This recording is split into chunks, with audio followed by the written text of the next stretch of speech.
So Serral versus Stats is game number 1 of the Grand Finals. Spoiler alert, if you were under a rock for the past couple of days, Serral is our new god, our new champion, and he is the best player in the world without a doubt. I've been saying this for weeks, for months.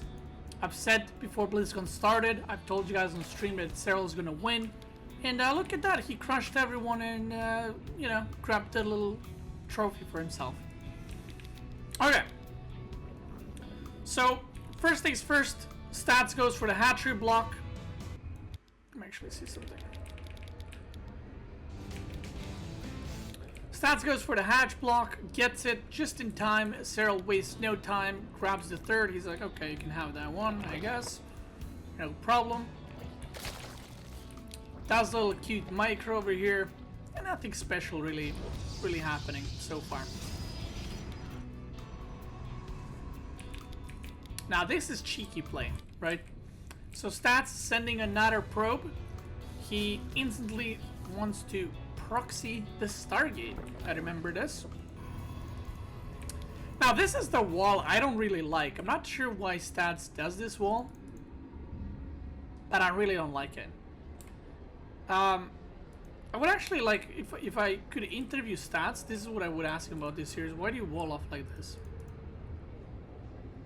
Like, the only way to wall off on this side is pylon, and then you're walling off with 2 pylons, and you can just die to Bane Bust. And yeah, I know he's going for proxy Stargate, but it's just kind of unnecessary risk in my opinion. I don't know. I don't like it. Try walling off like that on ladder, and you'll see why. Maybe he trusts Serral too much. It's not gonna Bane Bust. So Serral right now sees natural, everything is pretty normal. The adept coming in. So Serral has no idea that there's proxy oracle. I mean, how could he, right? The overlord didn't see the probe. Going for that juicy proxy oracle, and this is why, by the way, Stats blocks the natural. And this is why managing to block Zerg's natural is super important in PvZ. It's not like a must-have, but if you do it, it opens up for quite a lot of harassment potential. And again, I just don't like this wall off at all. Like if Serral right now, because Serral has no, or Stats has no idea what Serral has in the main base, right? If Serral was going for an all-in, just like massing Lings and Banelings, he kills these 2 adepts, he goes across the map, and literally Baneling busts these pylons, and the game is done completely. So don't ever do this kind of wall off. It's just bad. Like, I know there's someone going to be like, oh, it's Stats, he knows better than you. No, that's just bad. I'm sorry. Like, no. Okay? End of argument. So Serral gets caught off guard here, and the reason why you block the natural is it opens up potential for the double adept harassment. So if Serral took this as his natural, like a normal way, there would be 2 queens here waiting. But because he was forced to take this base as the second one, the queens are here completely out of position, and it allows for the adepts to just walk in and do some damage. And these 2 adepts are basically just as a distraction for the oracle to come in and continue what adepts are starting. So he knows there's only 1 queen here, and even if the queen is in position like right here, the oracle will still get 6-7 kills, which is quite nice. And he forced Serral to make more links than you would usually make if this was his second base. Gets a couple of drones, a lot of lost mining time, just as he defends that. Look at his queen waddling around, oracle arrives in the main base. And overall, this was a really good start for Stats. This is a kind of like a dream start, killing. I mean, he actually didn't get that many kills, to be honest. Only 6 workers for all of that. Serral did lose a lot of mining time, but considering how the game started, I feel like it could have been even worse. Now, why did Stats lose this game? This is a question I've seen you guys ask in the chat, and I've seen people asking the stream, like saying at the end of Zerg OP and stuff like that. So, Stats at this point at pro level, this is a win.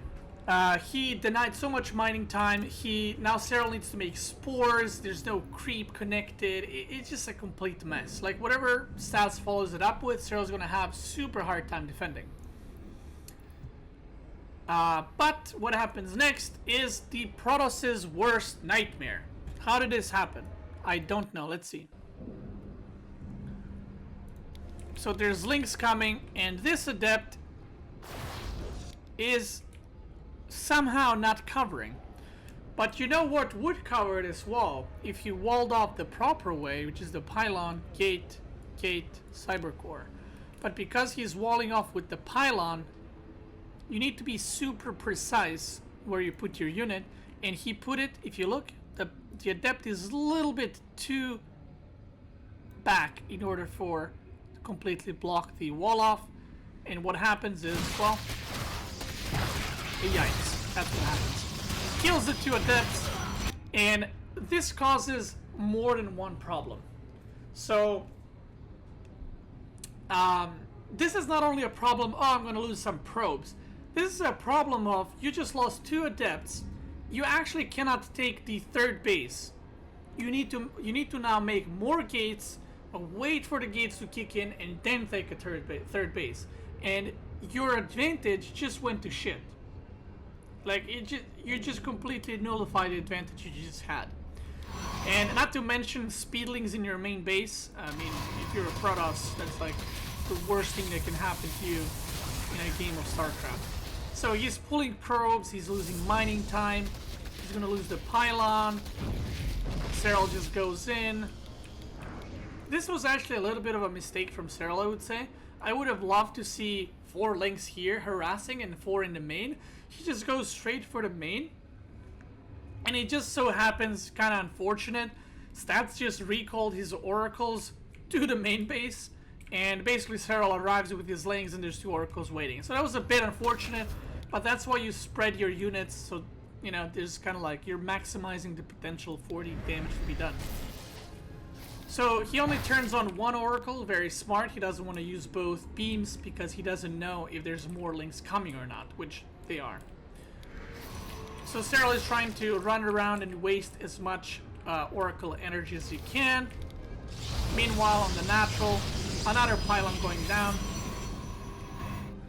And the worker count, if I'm not mistaken, was 26 to 38, I want to say. Now, we are 45 to 37, and Serral is making 7 more drones that are about to pop. And voila, the power of S plus D, aka larva plus drones.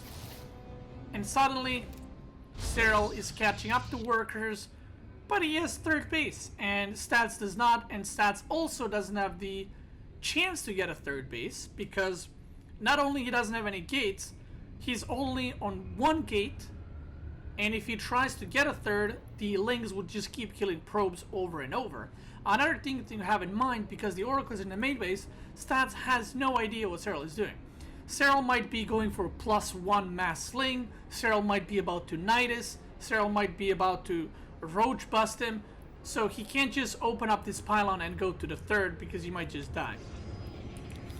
Ling's still running around, but Serral knows everything, right? He sees the Twilight, he saw the Robo in the main, and when you're Zerg playing against Protoss at this level, if you have the information of what the Protoss is doing, you can prepare correctly for it.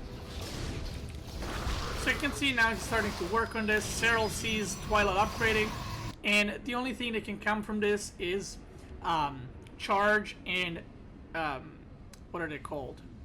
Resonating glaives, which obviously no one's gonna go for blink. It's trash against Zerg. So he knows that he needs to make some roaches because roaches counter both adepts and charge lots. He gets the lair for the roach speed, and yeah, he's pretty happy right now. You can see he makes a couple of roaches just to be safe against like adepts, because if this is Resonating Glaives, he's gonna hit pretty soon, and he doesn't want to throw away his advantage that he has right now. War Prism here. Serral scouting because he knows there's Robo. He knows there's gonna be War Prism in the map, obviously, and he also knows that Stats has to be aggressive because he is behind, so he has to kind of bounce back the advantage into his favor, or at least equalize the game. So he sees Archons here again, just, yeah, really good scouting, knows exactly what's going on, has roaches, is making more queens to deal with the Prism, creep spread very nice everywhere, and yeah. The way Stats is moving the War Prism is very telling. I'm not all-inning. I'm just trying to clear some creep and harass. And meanwhile, Serral has a Ling on the possible third here. I'm not sure if he doesn't have a Ling here, but he's gonna scout it soon. And he pretty much has the full info, right? He has 2 Lings on the middle. He has a Ling here. And he has a Ling on the watchtower, Ling on this watchtower, so he knows there's no army on the map. It's just the War Prism and nothing else. So Serral knows from this point on, he's super far ahead. So I think, if I remember correctly, he just masses roaches and goes ahead and finishes the game. I mean, look, this is just sad, right? Like, look at this.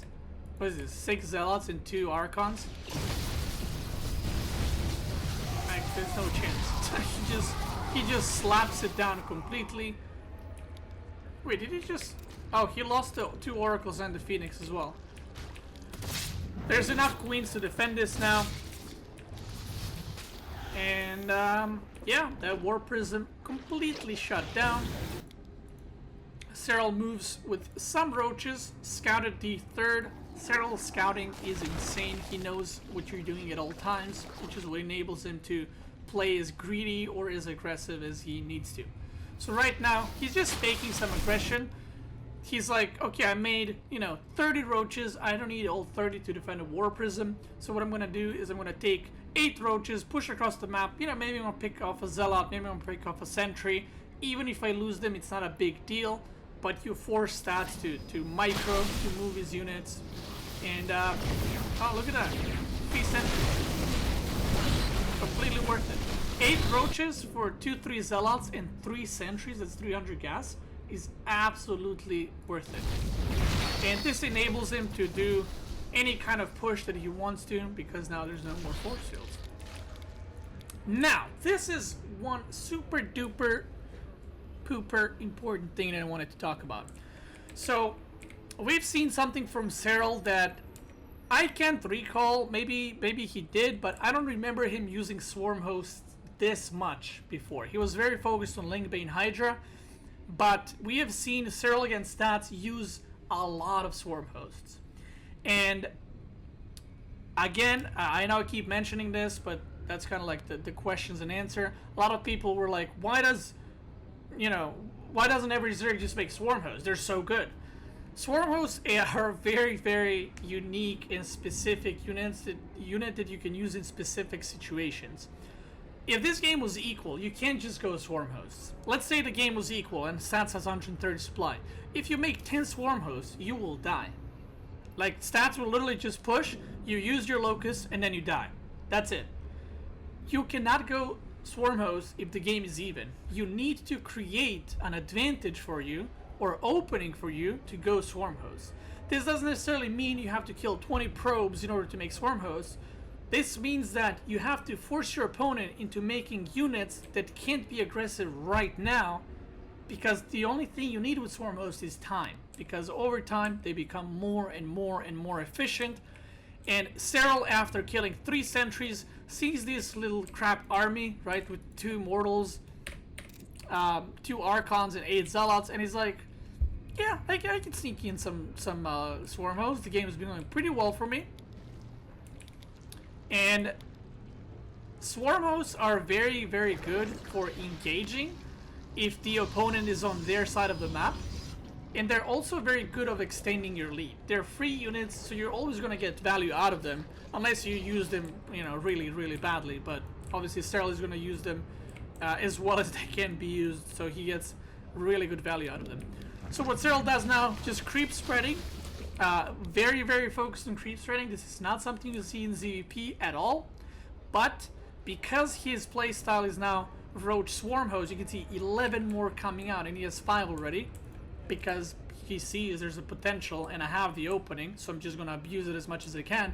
He's spreading this much creep because the last thing he wants, and the only way to lose the game, is if his swarm host got caught and, you know, killed midway.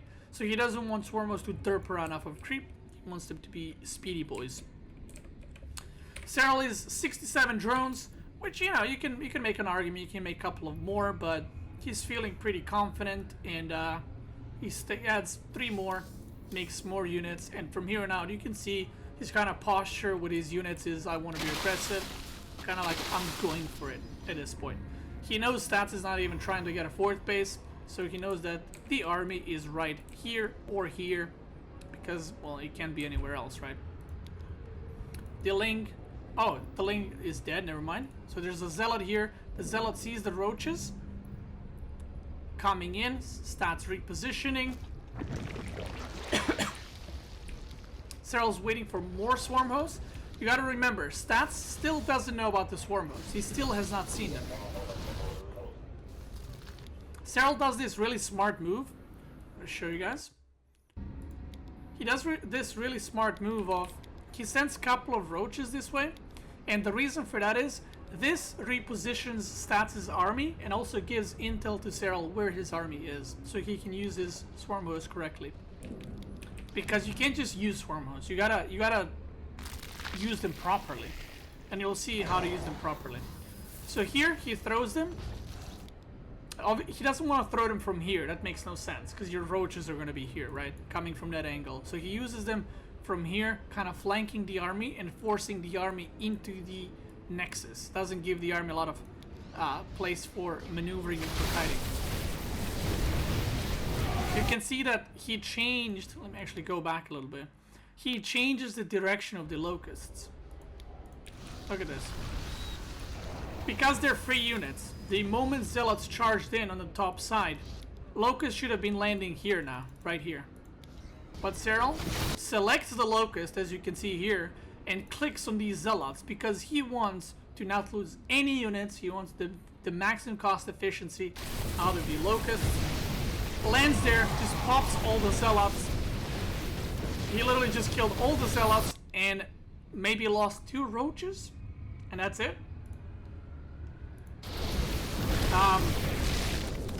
Kind of potato force fields there, didn't have the energy. Imagine if he had 3 extra sentries that he lost earlier. And now, I mean, Serral is playing with tiny army. Look at this. This is nothing, but Stats can't really do much about it. More locusts coming in. You can see that every time there's locusts active, Serral goes back for it because he knows the immortals are going to be shooting at locusts. So he's taking every single possible advantage that he can, and he's just using his units correctly. Now there's no locust, he's gonna pull back and wait till the cooldown is off, which is coming up very soon. He's opening every avenue he can. And again, Stats, at this point, you know, someone might be like, oh, why is he pushing at all? Like, he's obviously behind, he can't do anything. Well, the worst thing you can do against swarm hosts is stay back, because you're gonna lose. Like, you're just gonna lose eventually, right? The locusts are free, they're gonna keep coming, and you're gonna lose. So the game for Stats is already over. I don't think at this point there's any way he can win. And Stats lost the game with that crappy wall off. Sorry, Stats, you are the best Protoss, but that wall off is shit, and you gotta work on it, buddy. I mean, not even work on it, just don't wall off like that. It's easy.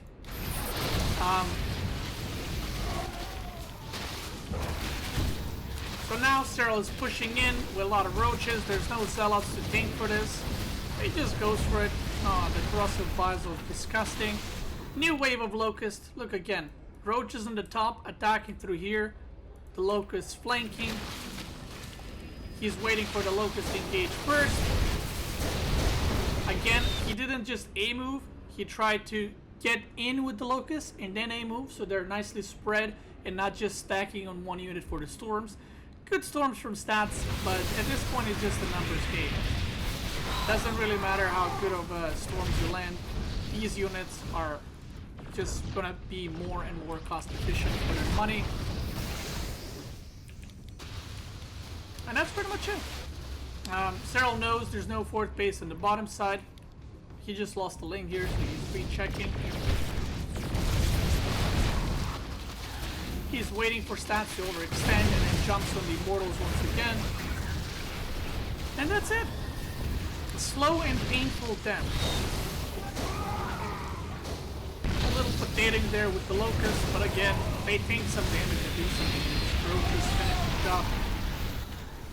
And that is pretty much it. Scouts the top base, denies that. Locust doing more damage, going into Broodlords from here on out, which are not gonna be needed at all. Look at this. He's not A-moving. He's waiting for the units to get to the back, and then A-moves the Locust, so they jump and surround all the units at the same time. And,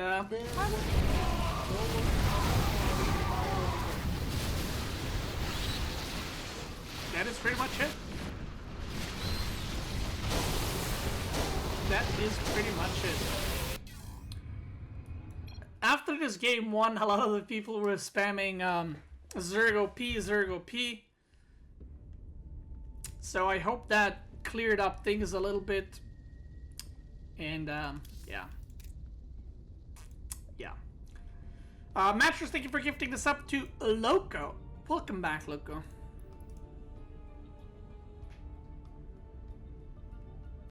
Welcome back.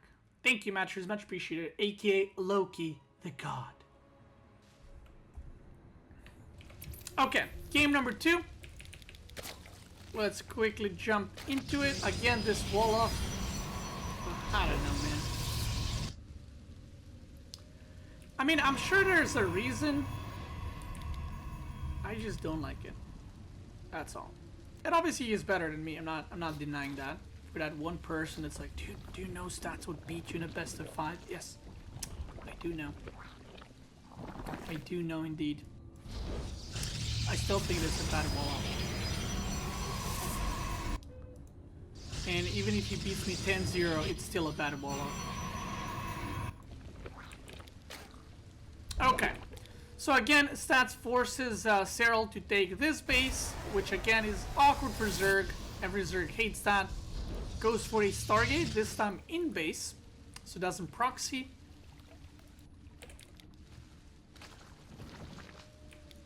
And let's see. He's trying to he tried to deny links from here, but the links went 200 IQ path. Okay.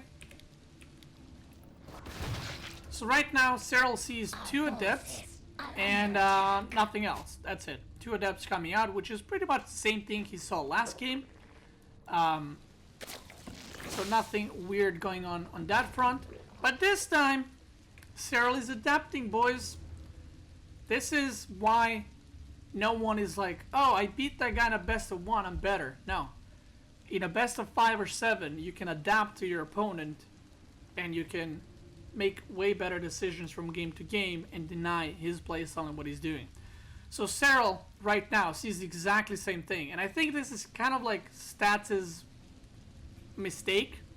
He's opening exactly the same, and what makes even less sense this time, he's not proxying the Stargate, so it's like worse than the previous one. And Serral is obviously reading into it, like, oh, okay, same opening, so I'm gonna make a Spore in the main. And Stats is basically doing a weaker version of the previous game.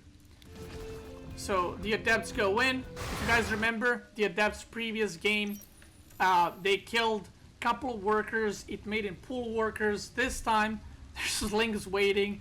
They have speed, and the Adepts get nothing done. And this is why in a best of 5, best of 7, even best of 3, you have to mix it up. By an oracle. Very worker friendly. No workers will ever be harmed by an oracle. You can't just keep doing one thing over and over. It's not going to work. So the Adepts get caught, 0 drones killed, and already this game is looking much, much, much better for Serral. He has 2 queens on the 3rd. Now this is very smart. So he has a Spore and a queen in the main, so he's safe against Oracle here. So what he does is he puts the 3rd queen on the 3rd base because he knows if there was an Oracle, this is where the Oracle can go and do damage. So Serral still doesn't know about the Oracle, by the way. He still didn't see the Stargate, but he is being like, okay, well, like I said, you did this last game, so I'm going to prepare for it. The Overlord sees the Oracle, instantly moves the Queens, making a Spore, completely denies the Oracle. Completely, I guess. Loses 2 Trons. Little mistake by Serral. Even he makes mistakes, apparently. The Overlord gets absolutely full scout and sees another Oracle coming, just like last game. So literally the same build from stats, except this time it's targeting the main base. But at the same time, he didn't end up losing a bunch of workers, so that kind of evens it out, I guess. So more normal game, less chaotic. 8 more links coming up.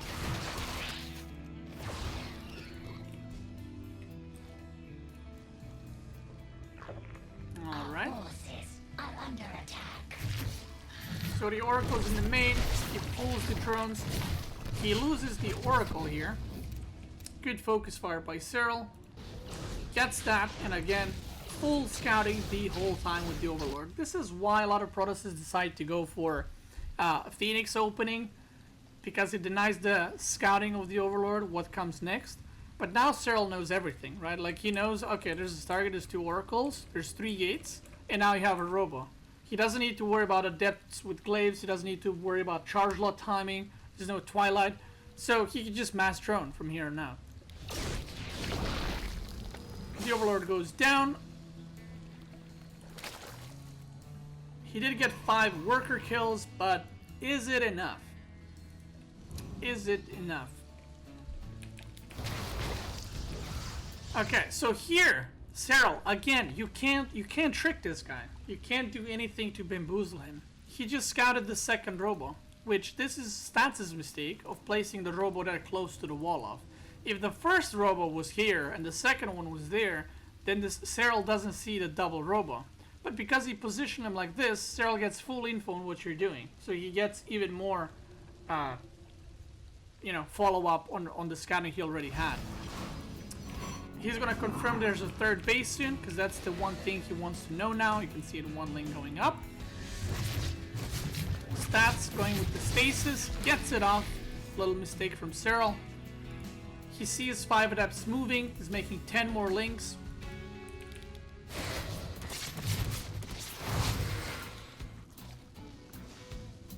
Oh, they went back.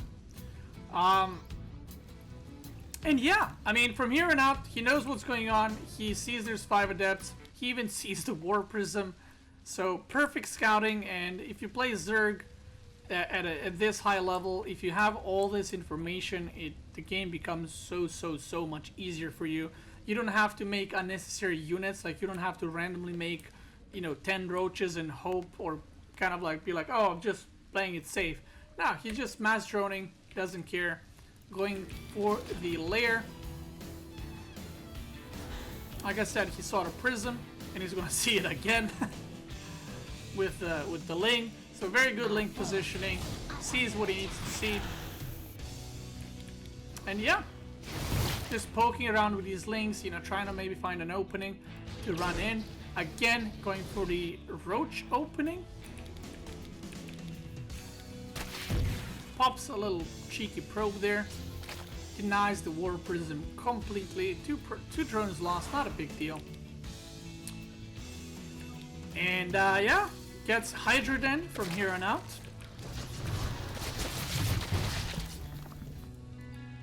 He keeps tabs. Like, this is one thing that Serral does so extremely well. He keeps tabs on Stats' army. He knows the whole time how many units he has, where the units are, and he knows, do I need to make units right now, or can I wait a little bit longer?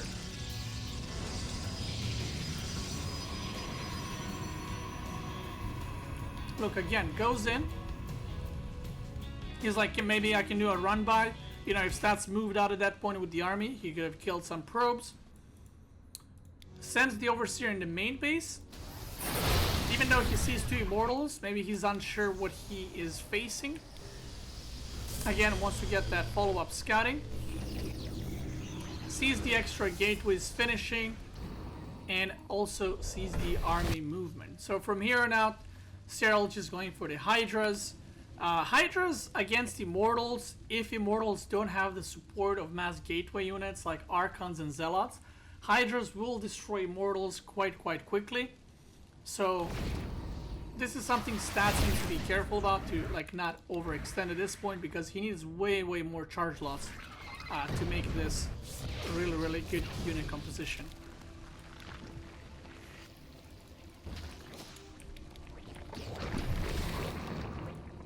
The Oracle tag is super important, by the way. If you're a Protoss player, try to keep your Oracle alive pretty much whole game, because you know, getting tabs on the Zerg's army and where it's moving is super important.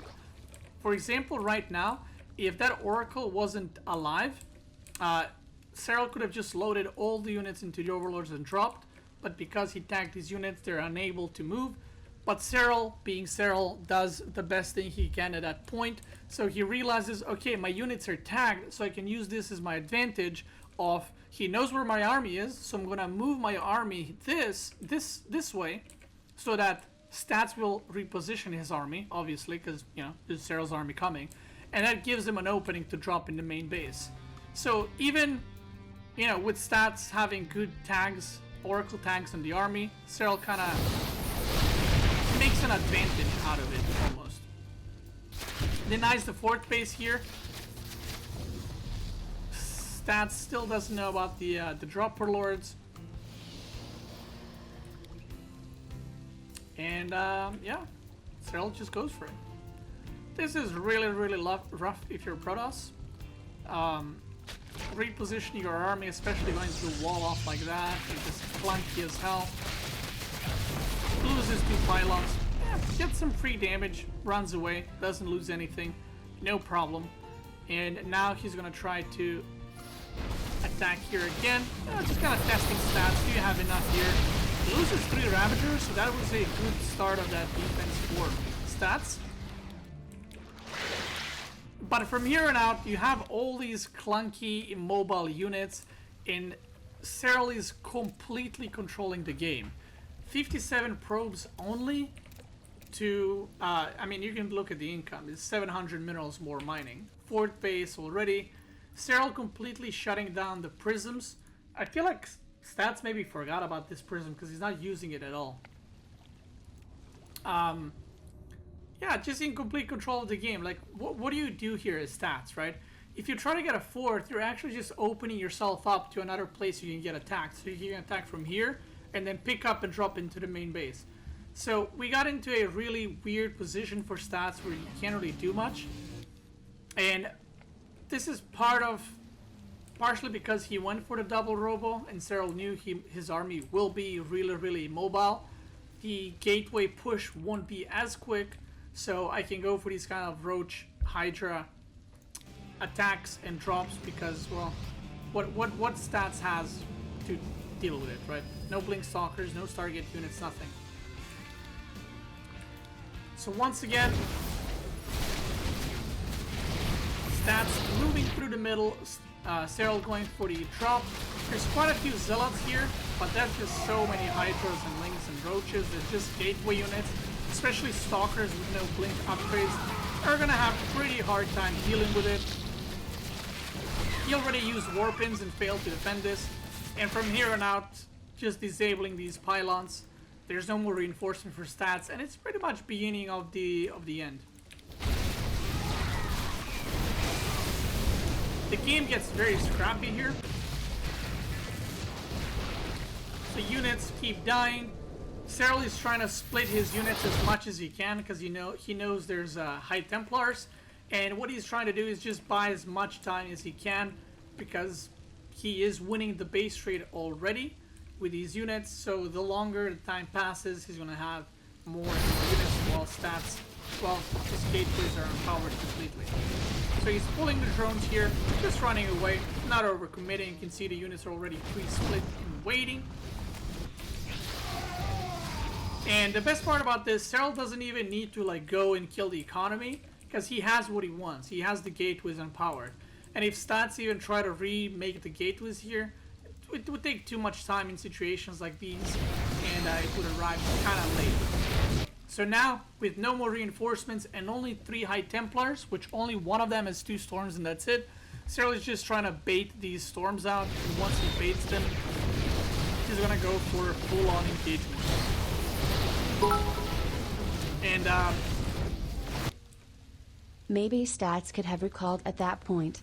at this point, like I said, this many mortals is a really sick army, but with no zealot support, they are trash, and you see Hydras just melting through immortals completely. You need something to tank for the immortals, whether it's Archons, you know, storms to cover them, or zealots. Johnny, thank you for the 100, saying maybe Stats could have recalled. If you recall at this point, what do you really gain, right? I mean, he can't recall, first of all, because Serral was already attacking him. And if you recalled before, then he wouldn't have killed his base, and then he would have still taken damage in the main base. But let's say he does recall safely. Serral is still on 4 bases. You're on 3 with your production messed up. You lost some gateways. The same thing would happen. Nothing would change. Serral would get in position to place his overlords here to drop. He would attack the 3rd. Eventually Stats would move across the map, and the same thing would happen. So, and Serral will also have lurkers, by the way, because lurker then is completed. So I don't think there's any chance for Stats to win at this point. It's kind of like whatever he does is just not going to work out, in my opinion. Because Serral economy is still going strong, and Stats is, well, he's mining out the main base, so he's going to be on 2 bases very, very soon. The Immortals get popped. Serral pulls some drones because, you know, why not? That was pretty much his whole army. He knows there's no reinforcements in the main, so yeah. GG. Again, the main reason why I would say Serral won this game is because in PvZ and TvZ, you need to do damage to the Zerg at a pro level. Like, if you guys watch pro games, you can't just sit back as Protoss or Terran and win the game against Zerg. That's not how it goes. You have to do some harassment, force the Zerg to make mistakes, force the Zerg to make a unit set of drones. And if you don't do anything, like Stats killed like 5 drones, that's not really enough. And I think Stats' build order choice for this game was wrong. Doing a less effective, same build in the second game, and Serral completely adapting to it, scouting you the whole time, seeing your double robo, knowing you're going to be mobile. I don't really know. Nothing really went well for Stats, and Serral just kind of blocked everything and then got him into a position where no matter what Stats did, he was going to lose the game anyway.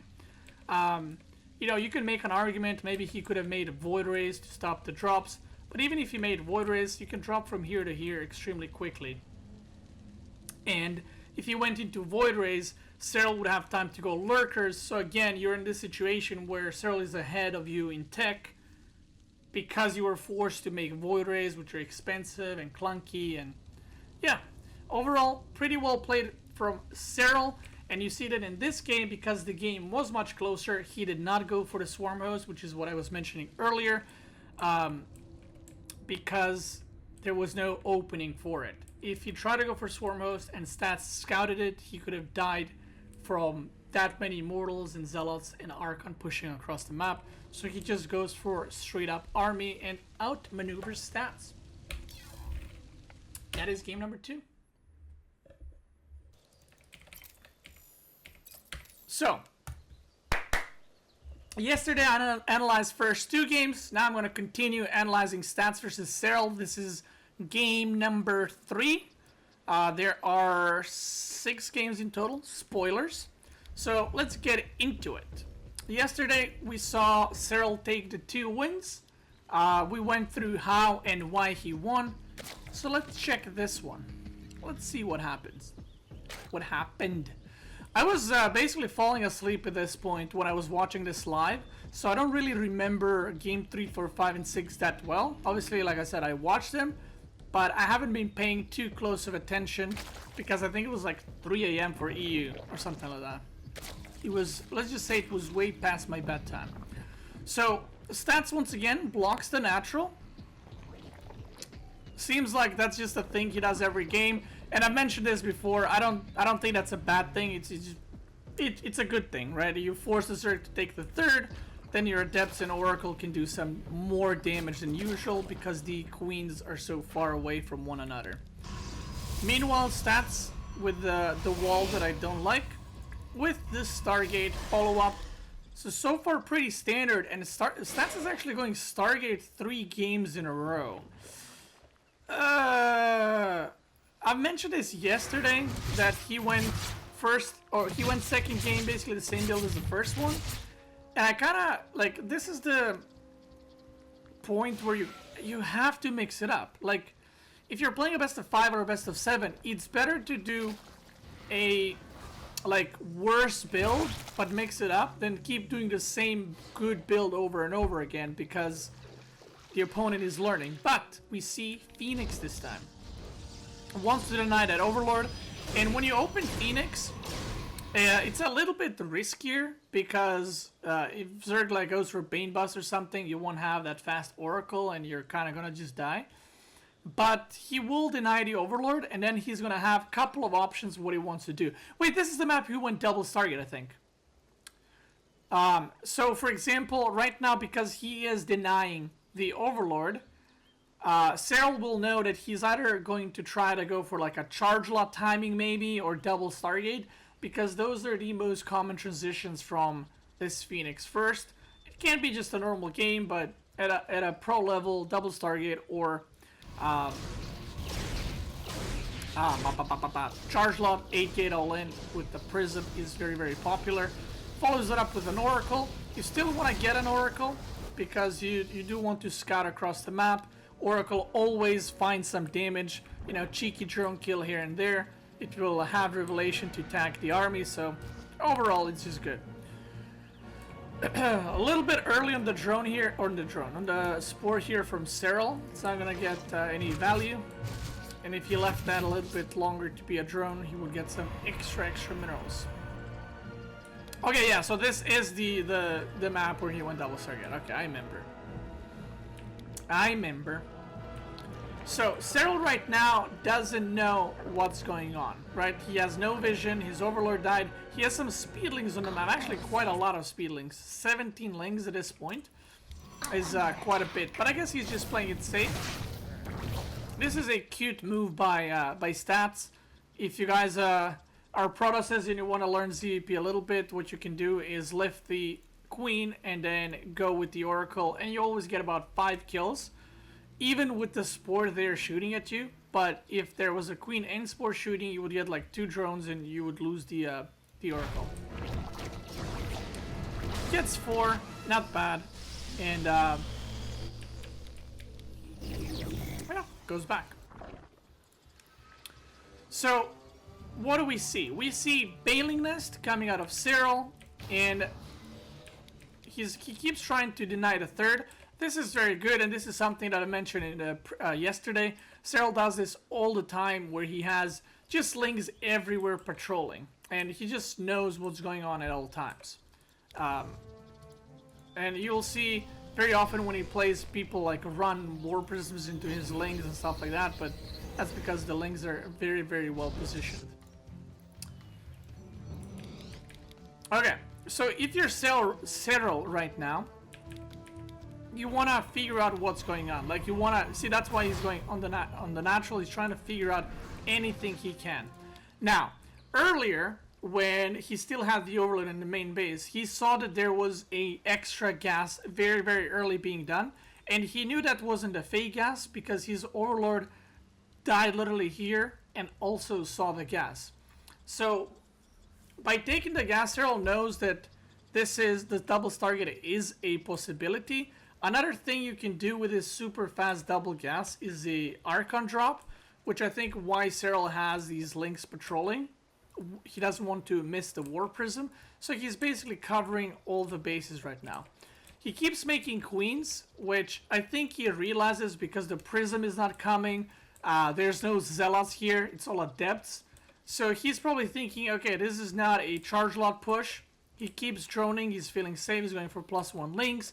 And he reads the situation extremely, extremely well because he's going for +1 melee weapon. And this is literally the counter to the double Stargate.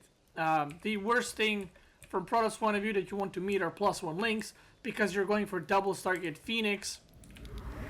And if a bunch of links come to your third, you can't really kill them. Like, you have an Oracle and 2 gates that you could warp in units from, but that's just not enough at all.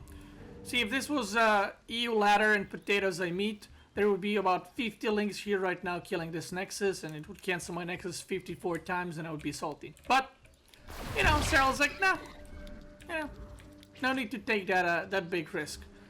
Fully droned up on the minerals. Now he's grabbing the extra gases, and now he's going to be making drones for those gases.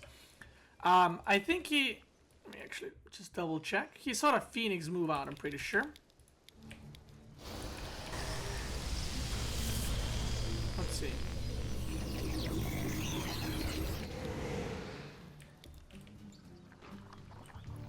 Yeah, he sees the Phoenix here, so he knows he instantly is going to throw down more Spore Crawlers, because when Protoss goes this build, he is super committed to Phoenix, and there won't be any ground army, especially with the third base on the way as well, which Serral saw because that's tried to get it like a couple of times with the probe. Of course, it could be fake, but yeah, so far Serral reading the game well. And what he's gonna do, I think he, on some base, he even throws down third Spore because he just doesn't want to take damage. Puts the Overlords in positions and has all the Queens rallied. Like I said, he's been making Queens earlier because of the good read on the whole situation.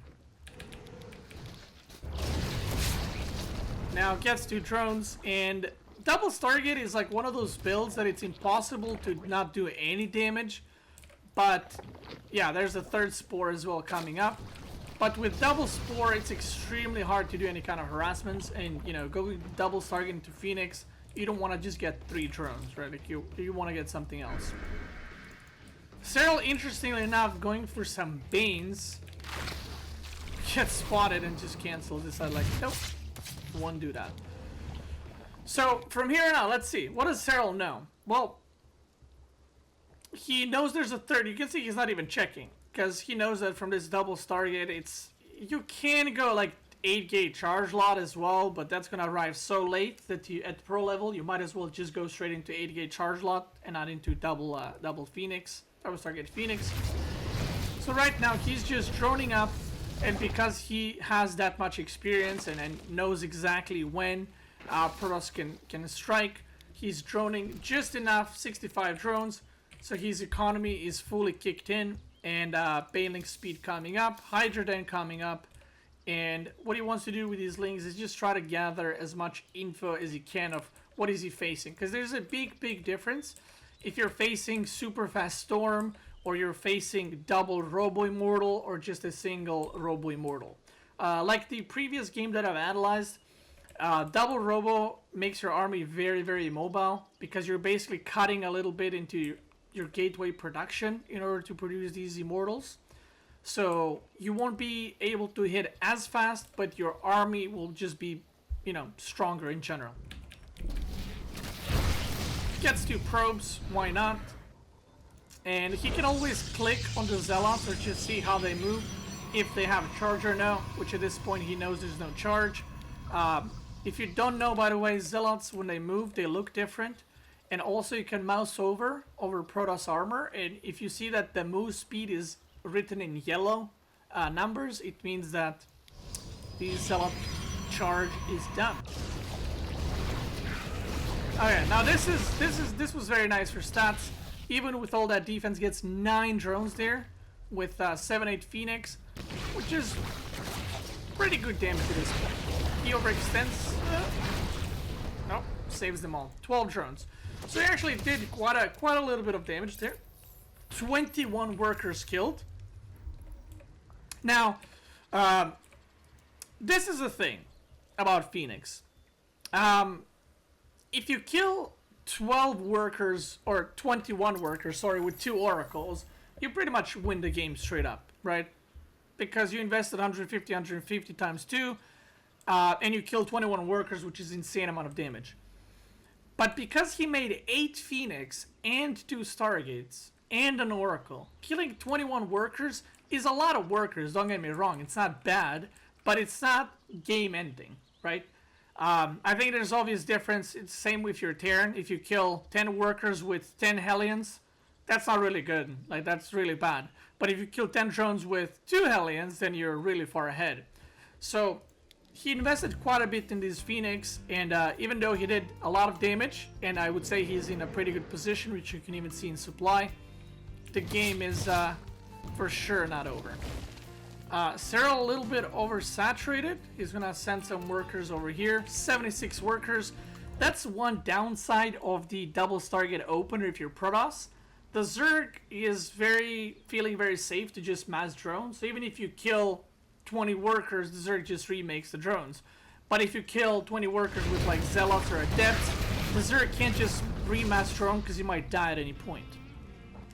Another Phoenix goes down. And now Serral sees the info that he's been needing. He sees 4 Immortals, which is quite a few, indeed. He still has links on the bottom side to track for the Prism, so he knows there's no Prism coming into the main base. He has these patrolling links. Of course, there could be Prism here, but, you know, there's not. So he sees everything he needs to see, right? He knows what he's facing. Lack of units, like right here from the Zealots. He probably knows there's no Zealot timing push coming. And you see that these gateways are actually super, super late, and that's because of these double robo-pumping Immortals. So now Serral pumping out units, and again decides for the Infestation Pit. I mentioned this in the previous 2 games. You only go Swarm Host when you think that you have enough time or you created an opening for yourself. And Serral in this game feels like, well, I have time. And I'm going to go for the most cost-efficient unit in the game at this point. So he's going to be making some Swarm Host, if I remember correctly. He's breaking the rocks in the middle, which if you're Zerg, you should always do. And this is a very, very good move at this point. So earlier we saw stats a little bit in supply, now he's behind. And the reason for that is simple. Swarm hosts first are very, very supply heavy. And Zerglings and Hydras are pretty cheap. But Stats' army is just way stronger. Like all these Immortals, he has the 5 High Templars with Storm. He has +2 weapons coming up. So overall his army is better. But what Serral does is, because he's facing double Robo Immortal, he's not going to engage army on army because that'd be just silly. What he wants to do is try to split Stats' army and just try to kind of catch whatever he can and win on the small battles instead of you know, one big one, because that one's not going to go well for him. Like this many High Templars and these Immortals would absolutely crush this. And Serral is playing, sorry, not Serral, Stats is playing very, very defensive right now. He doesn't really have a lot of vision on the map either. So I think Stats at this point didn't really know what Serral was going for, because, let me actually check his vision. Yeah, he never saw the Infestation Pit, so this is a little bit of a mistake on Stats' part. I think he's just assuming that he's going to be facing Linkbane Hydra. And you can see also Stats, I think it's because he killed that many drones, he's expecting the Zerg to attack him. So you see there's so many cannons and shield batteries and just very, very defensive gameplay. Even though Serral did not choose that route, he just redroned, saw that Stats is not being aggressive, and went into Swarm Host. And I think these Swarm Hosts catch Stats off guard quite a bit. Serral is, you know, attacking here. He's not really planning or trying to kill him. He's just creating that opportunity for the Swarm Host to arrive. He's not really hoping to kill the base with 10 Hydras, right? And the Lings were on the other side trying to deny this as well. And now Stats is probably thinking, oh, I'm doing really good. You know, I'm defending both sides. I'm all set up. I got my Storm. My +2 is finishing. I'm going to start +3. My army is getting beefy. I'm almost maxed out. And, you know, all that is very, very true. But I'm not sure how often Stats plays against Swarm Host in Korea. And I think this is also something that Serral's been doing recently more and more. And here we see Swarm Host or the Locust again being used. You can see the target fire here from Serral. A-moving them from here to surround these units. And again, never A-move your Locust. Always try to fly them a little bit over the Protoss army. And then A-move, because that will surround the units all the way. He started firing the High Templars, which is obviously the best choice. Picks off 3, picks off the 2 Zealots, and again, those are 3 units. And now suddenly, this base went from being very well established to yikes. The Archon's going down. Stats is forced to pull more units from the bottom base, leaves this base a little bit exposed. And now the game is very, very messy from Protoss point of view, and I think if you're at this point as a Protoss, I'm not gonna say game is over, he can't do anything, but you need to find a way to pull these Swarm Hosts away from your base to like make Zerg play defensive, maybe with a War Prism right here to be more active with it. But I think because Serral is attacking back and forth, you can see Stats is a little bit AFK on the Prism. But if you allow Zerg to just use Swarm Hosts like these, especially with a creep spread, I mentioned this in yesterday. Creep spread is super important when you're playing Swarm Hosts, and Serral's creep spread is insane. In TVZ, where creep spread is extremely important, people don't have this good of a creep spread like Serral does in ZVP, where most Zergs don't even bother to spread creep at all. So Very worker friendly. No workers you can left see harmed Stats by kind an of like oracle. trying Very to worker see friendly. where the army No is, but workers left again, harmed by an oracle. he is out positioned. Locust coming in, and again he's using Locust to tank all the damage and then burst the units, or burst the kill the units with his Hydras. Stats out of position once again. He's gonna be losing the Zealots. Target fire on the High Templars. You can see Locust going for it, forcing him to use force fields with just a couple of Banes.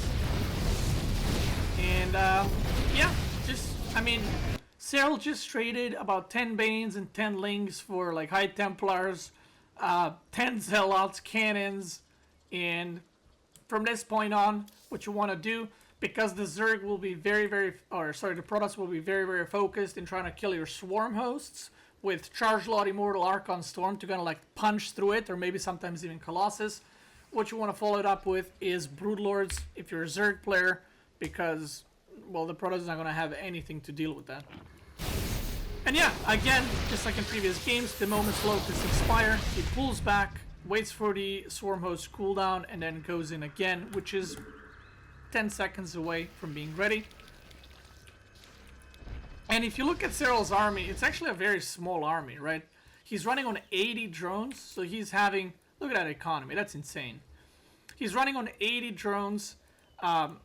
He even has a lot of links here just doing nothing. And that's because he doesn't need it. It's kind of like a hit and run squad. At this point, Serral, again, kind of out-positioning Stats here. Stats is... I mean, he has to split units. And I would say that this map is very, very hard for PvZ because of that. It's very easy for the Zerg to kind of swoop around to the top and bottom side, and very hard as a Protoss to split your units correctly.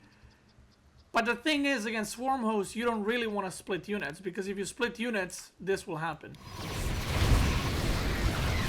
Your Immortals get caught and they're just dead. Like, yeah, that's it.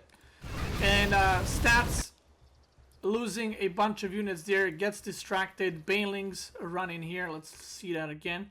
Instant replay.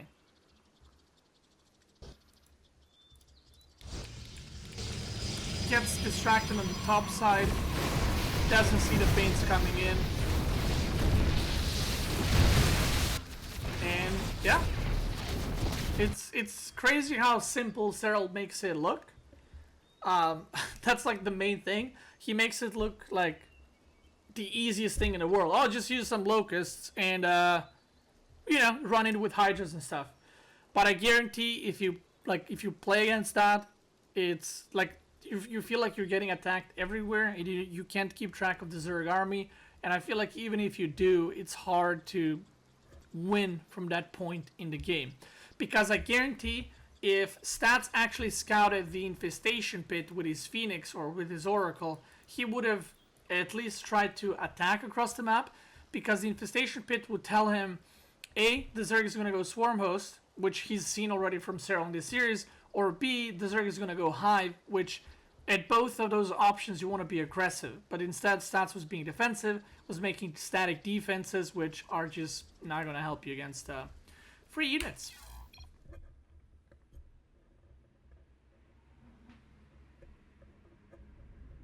Okay. Let us check game number 4. So right now it's 3-0 for Senor Serral. Spoilers, Serral did in fact win Blizzcon 4-2. So now we're going to be looking at a game that Stats won. So let's see what Stats did right this time, or what Serral did wrong in this one. So first thing that we see that is already different is which is funny. So this is the first game that Serral manages to expand to his natural, which is good for Zerg, right? And he loses the game. So yeah, I just find it funny how that worked out. The first time Stats doesn't try to block, he ends up winning the game. It's a pretty normal expand from Stats, nothing unusual, nothing crazy.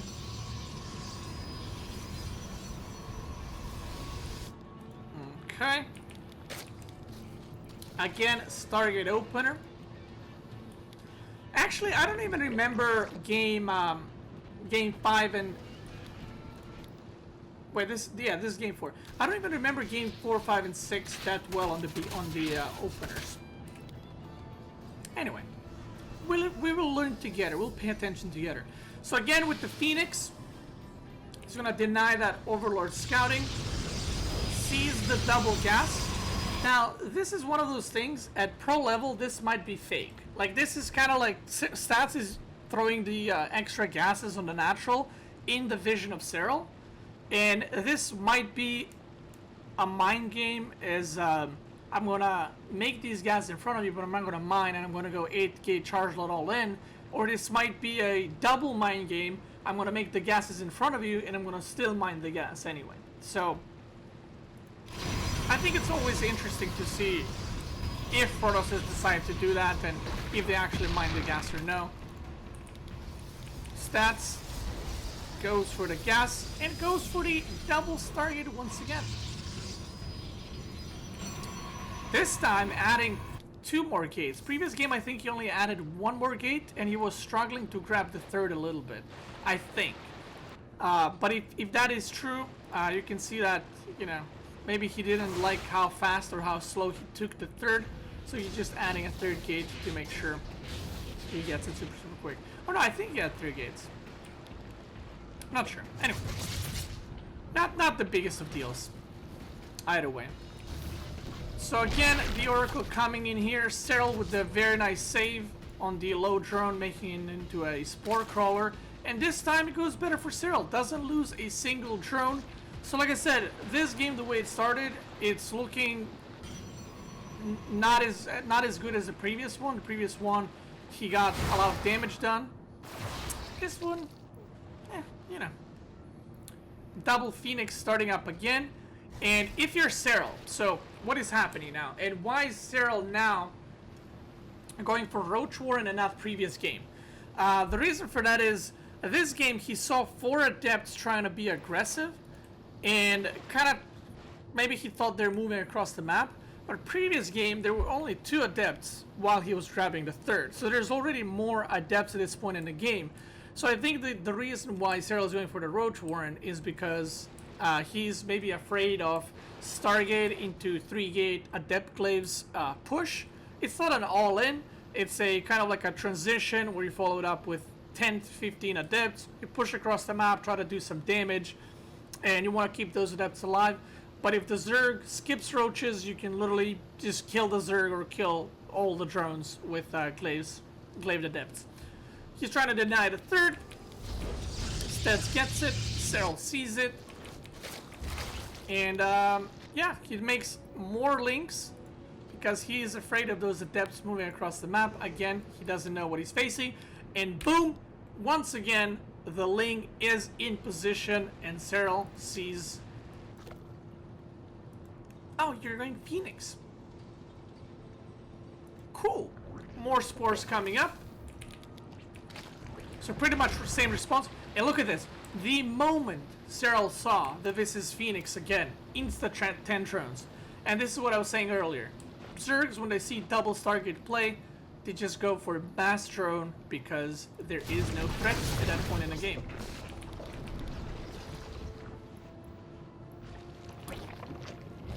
Alright. I'm gonna go quicker through these games because a lot of the things that are happening, if it's like the same things that are happening, I'm not gonna go through them again, why and how, because we're seeing a lot of similarities and a lot of same kind of reads into what the other one is doing and decision making at this point.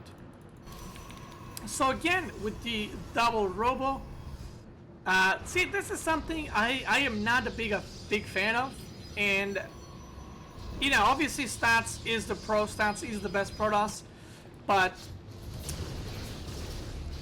if I was like coaching Stats or giving him advice, I would tell him to mix it up more. You, against a player like Serral, I don't think you can beat him in a best of 7 by I'm gonna do the same thing over and over and I will eventually beat you, because Serral will adjust his build a little bit and become better and better and better each time. And we saw this from game 1 to game 2, and then we saw it from game 3 to game 4. Game 3 he loses a bunch of drones. This game he only loses 7. So he is adapting to whatever Stats is doing, the way Stats is moving his units, and I would have loved to see Stats just go for more, you know, variation in his builds. Maybe an 8-gate charge load all in, maybe opening Twilight, maybe opening Archon drops with DTs instead of Stargate, you know, stuff like that, just to change it up a little bit. Because I mean, I know this as a player myself, when someone is doing the same thing over and over, I feel extremely comfortable in series, and I feel like, let's go back a little bit, I feel like I don't really need to think about what the opponent can do and the possibilities, because I know what he's doing, so I just need to do the mechanical part of the game well in order to win. So some pains running in here. How many probes? Ooh, very late reaction. 5 probes. Not insane, but you know, not bad either. Overseer comes in here, sees the double Robo Immortal. But this time, let's look at Stats' vision. So he knows there's Hydrogen, he knows there's a Bailey Nest, and I think this time Stats goes for a push instead of waiting back. And this is what I was saying just game before. Against Swarm Host, you don't want to be on your side of the map. You need to be aggressive, you need to be on Zerg's side of the map, because the Swarm Hosts are terrible units defensively.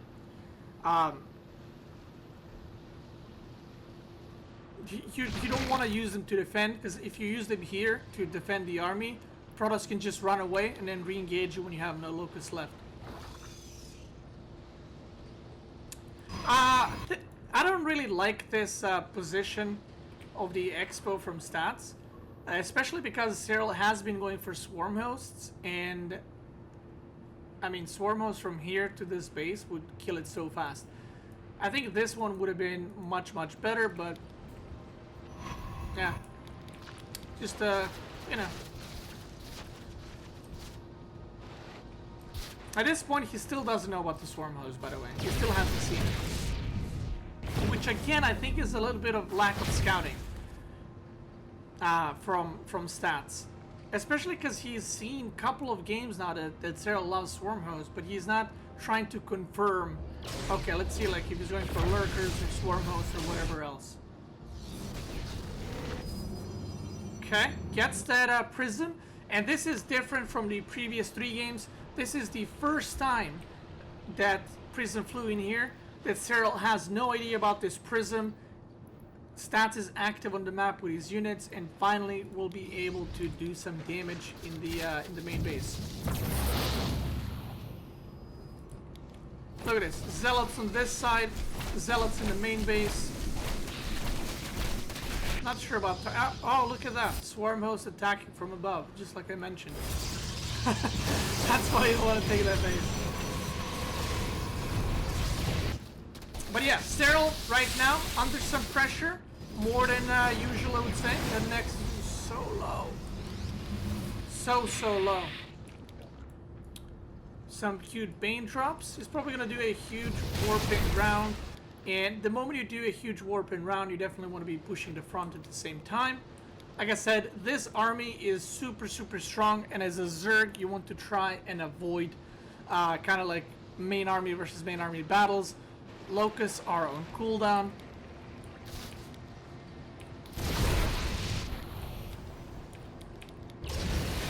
Picks off some Swarm hosts here. And again, look at this. Right now, the supply might be, you know, in Serral's favor, but these Swarm hosts are completely useless. He just used them, killed the Zealot. He's gonna kill an Adept as well, and he's just gonna pull back.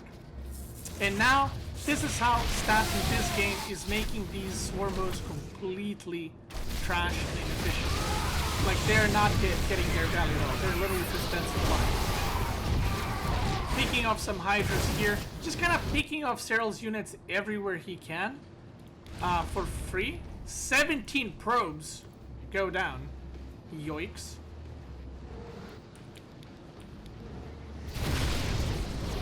And Stats decides it's time. It is time I go for it. The Banelings don't get the connections they needed, and the connections you need are on the High Templars. The army derping here. I think Serral wasn't actually ready. I don't think he was expecting that Stats is gonna just go for it, because he's been like around the mill for quite a bit now. And you can see that some of Serral's army was here. Majority of Serral's army was kind of trapped in here. And if there's anything that Serral does extremely well is get concaves on Protoss army and have really good engagements. But there's nothing on this side. It's just a couple of links streaming in. Serral gets stormed to death pretty much. High Templars get the storms they want. He loses one High Templar there, and now the only thing Stats lost is the Zealots. The Immortals are still standing. He's gonna get some more pins, and it's the game.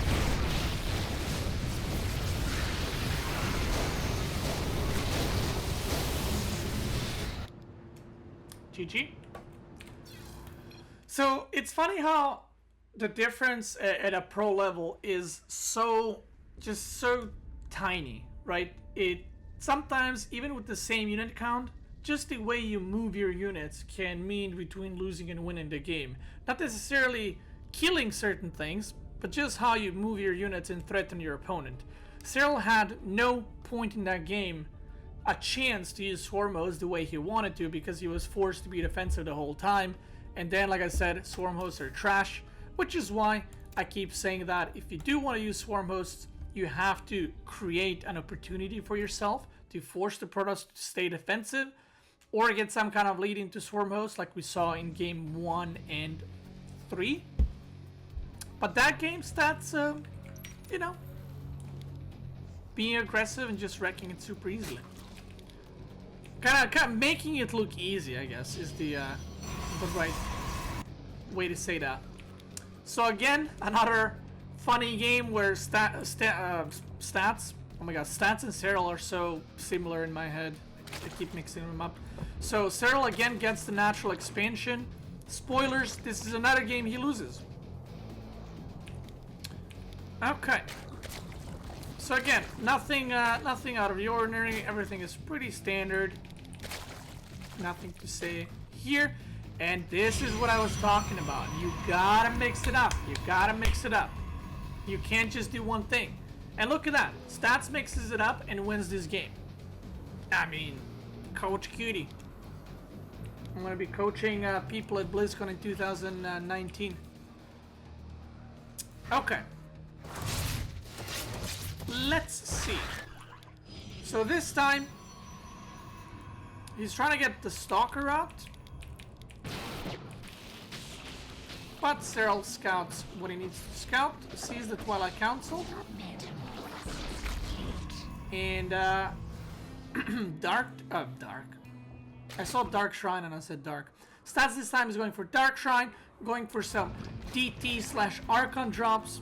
And Serral, again, saw everything he needed to see. And he knows at this point, he adds the Roach Warren. Why does he add the Roach Warren? Well, against Twilight, Roaches counter everything that Protoss can make. They counter Adepts with Glaives, they counter Charge Lots, any kind of like 8-gate Charge Lot timings, or Adepts with Glaives with like 4-gate or 6-gate pushes. And they also are the way to defend Archon drops. I'm not going to say they counter Archon drops, because you can't really kill Archons with the War Prism at a pro level, because Protosses are very good with their micro, but you will be able to defend it, because if you try to defend any of those things with mass links, you will have a really, really bad time. In general, you want to use Roaches against Twilight tech, and you want to be using mass link against like double Stargate tech, or just air unit focus tech. Obviously, there's an exception to these rules, but like I said, in general. Okay, so Serral has the Overlord here. He's keeping an eye. He sees that this is not being upgraded, so he knows that this is Dark Templars, I think. Does he actually? He saw the Prism. He's moving the army here. He's making a Spore. But I'm actually surprised that he's not making any more Spores. Maybe he thinks he's gonna get the lair in time? Let's see. So right now he knows this is DTs, right? He sees it. He's trying to move around the Spore. He's making Overseer. I would say a pretty good defense, buying time with the running away and the kiting. It's kind of actually, it's weird how that is, but at a pro level, it's uncommon to warp DTs like this and go for it. Because at a pro level, you expect that the Zerg player will always be ready for DTs, especially after you saw Twilight. So Protosses usually skip this part and just go straight into Archon, so they don't waste time. But you know, like I said, stats mixing it up. Serral literally losing, I think, two Lings and a Roach. 3 Lings and a Roach. So pretty good defense. Making a lot of Overlords. And yeah, economically, not the greatest position for Serral. I think he did get a little bit caught off guard because of the late Spore here as well. Overmade some units. You can see he's making more Roaches. And the economy part is not looking too great. 43 drones against 45 probes, with the third going up and with the Immortal production starting. Because Stats knows exactly what Serral is doing. He sees all the gases being mined. He's stopping the... Oh. Slams his gas a little bit. He saw no drones in the third. And if you're Protoss from this point, you know that you're in a good position. You're not winning the game 100%, but you're in a good position. Not many drones at the third. The main, no gas being mined. He saw no extra tech, so he knows there's only Roaches and nothing else in this game, which you're pretty happy with because you see the Roaches in the main base as well. You know there's no counterattack. So overall, 10 out of 10. He dips back in, and now he's gonna see Roaches on the third. So he knows there's no upcoming attack because he just, the drones were not there earlier, now they are. And those are all the things, when you watch the replay, it's kind of obvious, but when you're in the game, those things are very hard to actually register in your brain. That's why you don't see him like really worried here with the units. He's just kind of like, whatever, because he knows what's going on. A little bit of AFK with the Prism, and because again he did some damage, he delayed some mining, maybe at this point kind of trying to perhaps blind counter, quote unquote, Serral, because he has been going for the swarm hosts, and in addition to denying mining, delaying the third base economy, you know, doing a little bit of damage for basically nothing. I mean, okay, 1,000 worth. It's not game ending, but it's pretty good damage. Goes for the push because he knows that Zergs don't really transition to Hydras and Ling Bane from this point if they're forced into Roaches and made this many Roaches at this point. So the only kind of viable transitions, or popular transitions, I don't know how you want to call them, are either Muta or, in Serral's case, Swarm Host, which what he has been doing. And I would say this has been a pretty risky and just kind of YOLO move from Serral, because he knows he's not in the greatest spot, and he also knows that this map is the smallest map in the map pool. So, like, literally your opponent arriving to your base, look at this, from here to here, you're dead. And a Swarm Host, even if he got him out, how effective would they be on this map, right? That is the real question. So yeah, Stats goes for the push again. And if you're Serral at this point, you're like, yikes. Yikes, yikes, yikes, because that's a lot of units. And all Stats needs to do is not engage into Locusts, wait for the Swarm Host to be on cooldown, and then just go for the win.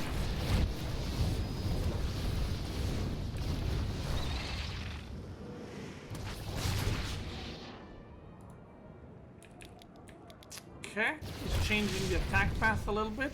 Sees no fourth base, he's like, okay, cool. Doesn't want to overcommit. Serral, the reason why he doesn't have a fourth is because of the way the game went so far.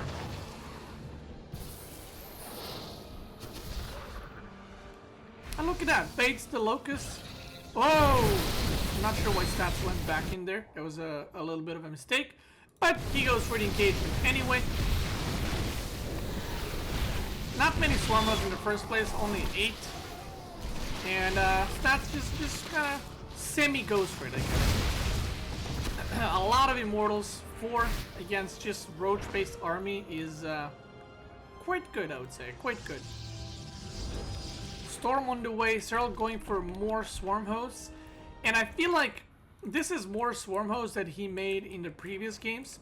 And I think the reason for that is it's kind of like, what units are you going to make, right? You have two options. You're going to make Ling Roach, or you're going to make Swarm Hosts. And if you want to come back into this game, you want to go for a more cost-efficient thing. And Roaches and Lings are definitely not that. So he's just going for more Swarm Hosts, trying to add more, get more value out of them. And what Serral wants at this point is to get some sick engagement, like flank, for example, what he's trying to do. And get some sick flanking maneuvers and kind of crush the army. But Stats, again, baiting some Locusts. Just doing pretty well, you know? Doing pretty well for himself. Gets the one High Templar. Okay.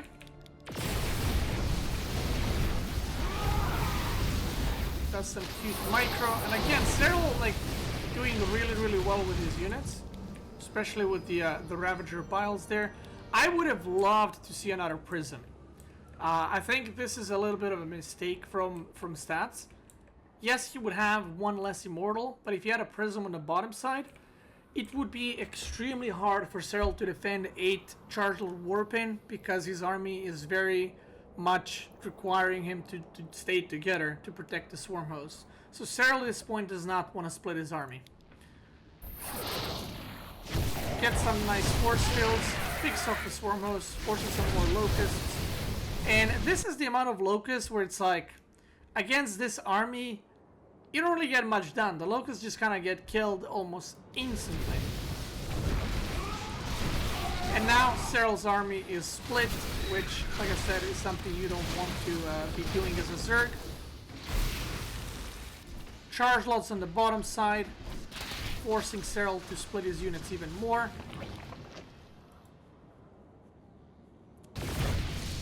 Swarm Host get caught.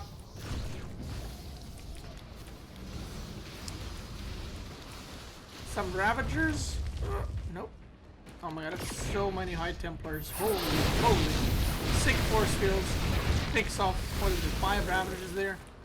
Very nice. Charge lots coming in again. And, look at this. This is how you don't want to engage. And I think this is part of Serral just being under pressure, right? Like, he's not, obviously he doesn't think this is great swarm host usage, but he was under pressure, and I think he panic button Locust a little bit. You want your Locust or swarm host to be in this position, or maybe like this, and then this position, so the Locusts are coming from all sides. But he does like a panic Locust release, and what happens is they all get swarmed. And, I mean, all these swarm hosts killed 1 Archon. That's it, 1 Archon.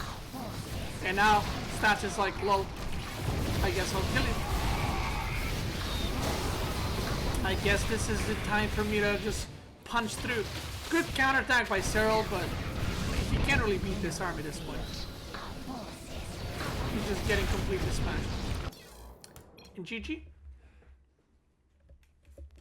GG. So you can see how adjusting your, not necessarily, obviously he changed the build up and it worked out really well into this game. It forced Serral to go into tech that maybe he didn't want to do on this specific map. But just changing the way you move your units, you know, helped quite a bit for Stats there to secure him the win.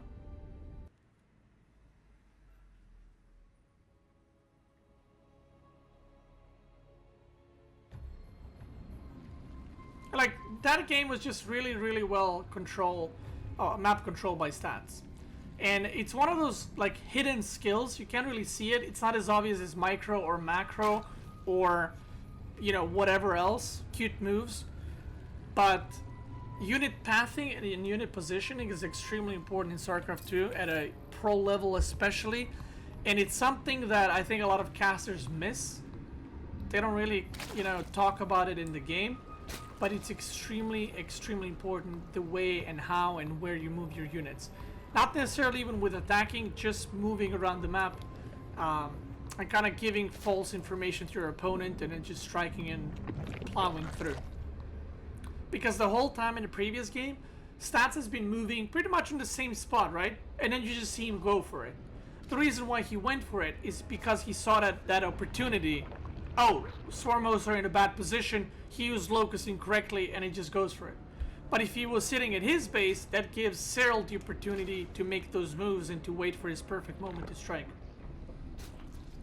Could he have responded with other units and roaches against the Archon drop? In general, when you play against Archon drop, making links is very bad because Archons will melt through links. And then if you have links as defense, Protoss will actually start warping in Zealots with the Archons. But if you have roaches, you can defend the Archon drop, but the downside of it is you have to make roaches. So, yeah. Okay, so this is game number 6. Yep, game number 6. This is the last game in the series. Again, Stats opening with a Stargate, opening with Phoenix. We're gonna skip the beginning part of the game unless something big happens, because we're seeing pretty much more or less the same thing. Interesting enough, Serral is going for Overlord speed this game. Maybe because the map is big and he feels he has that a little bit of extra time and he can invest resources into Overlord speed to make sure he knows what he's doing. Because I think out of any player in the world, Serral is the player that loves and wants to see what he's fighting against. He doesn't want to play blindly and just hope, you know, I hope this is what the Protoss is going for.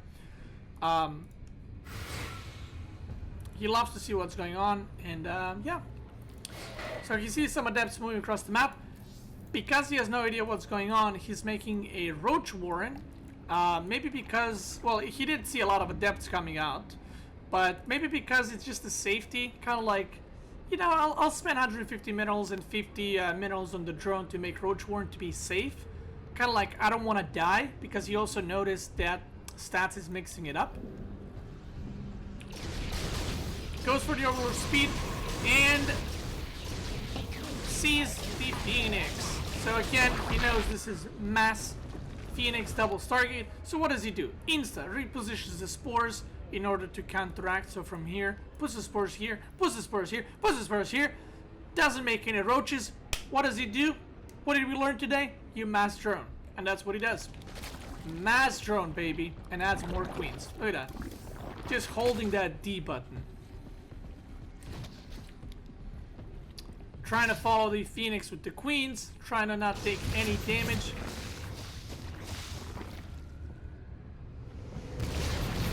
Picks up some here. You can see 3 spores per base. 2 spores in this one. 2 spores in this one as well. And yeah, from here on out, it's going into kind of a normal game. You see no roaches this time because there is no need. Like I said, no Twilight super fast tech. If the game goes on normally, you would rather have Hydras, Link, Bane as your main unit comp than roaches. So again, he's going for this Infestation Pit. Let's see, he keeps being super active, and Stat's actually killing a lot of drones. It reminds me of game number 4, was it? Killing a lot of drones, getting the value out of these Phoenix for sure, especially with how many queens and spores there are. Getting some Hydras, and actually going for super fast Broodlord tech. Now, I obviously don't know what Serral is thinking at this point, but I'm 99% sure that he is going for fast Broodlords because of the map. The map is huge, and maybe it's a little bit of, well, you've been doing double Immortal Robo after this literally every single game, so instead of me going Link Bane Hydra, I'm just gonna kind of cheese it a little bit and just go straight into Broodlords, because, you know, why not? Stats did not see this. Serral waited for him to move from this side to that side, assuming that Stats is not going to move back in. Maybe he's going to go around or something. Stats see this. Oh, he sees the hive actually at this point. Okay. So Stats sees the hive. And I think as a Protoss, I've talked about this many times on my stream. As a Protoss, you have 2 options right now. There's no other options. There's 2 options. A, you're gonna attack with everything. You have to go for it because you see that he's teching to hive, and you cannot fight, you know, Vipers and Broodlords with Zealot Immortal and Archons. You have to make a decision. I'm gonna push while expanding to the 4th, or you will chill. You're gonna get the 4th, and you're gonna go into Fleet Beacon, and you're gonna go into Carriers and Tempest. So you're either like, I'm gonna stop you from getting tier 3, or I'm gonna play that game and I'm also gonna go tier 3. You can't just sit back and do neither of those. That doesn't work. You're gonna lose guaranteed.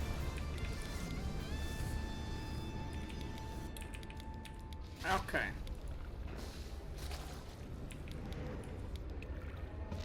Let's see. So Stats decides he will go for it, and you can see the supply is super close, and with Protoss units being way stronger because of all the Immortals and High Templars, Stats has a pretty good lead to finish the game, getting the 4th base as well.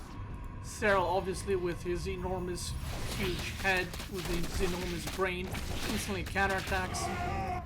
And this is, this hurts me.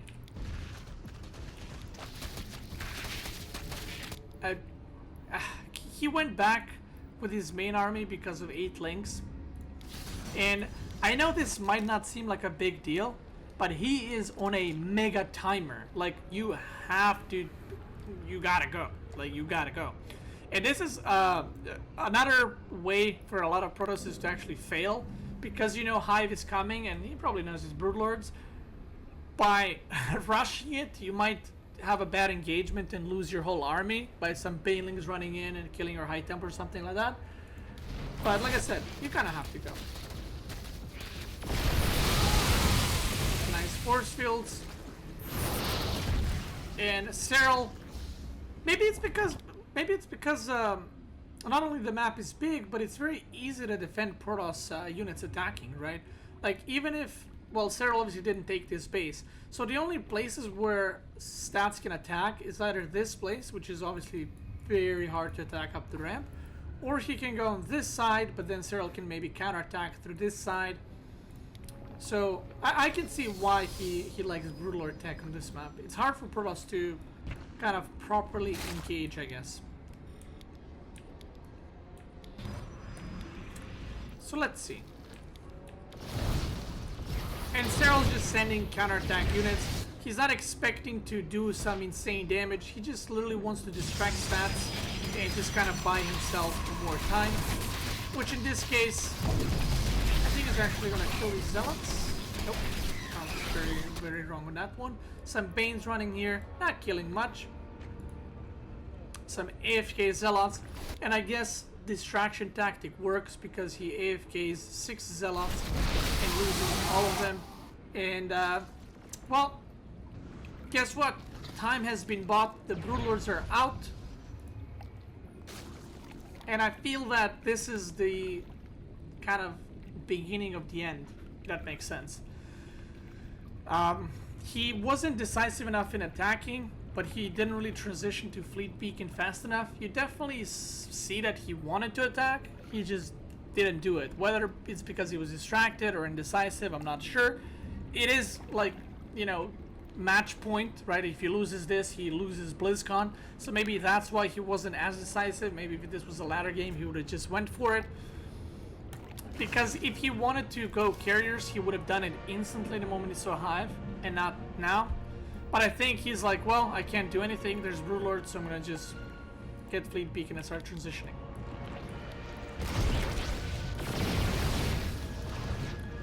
Clear some creep. Did he not see Broodlord earlier? Or maybe he didn't. Maybe he just saw them now. Serral with his whole army on this side. A little bit risky, I'd say, to leave your Broodlords out on the open.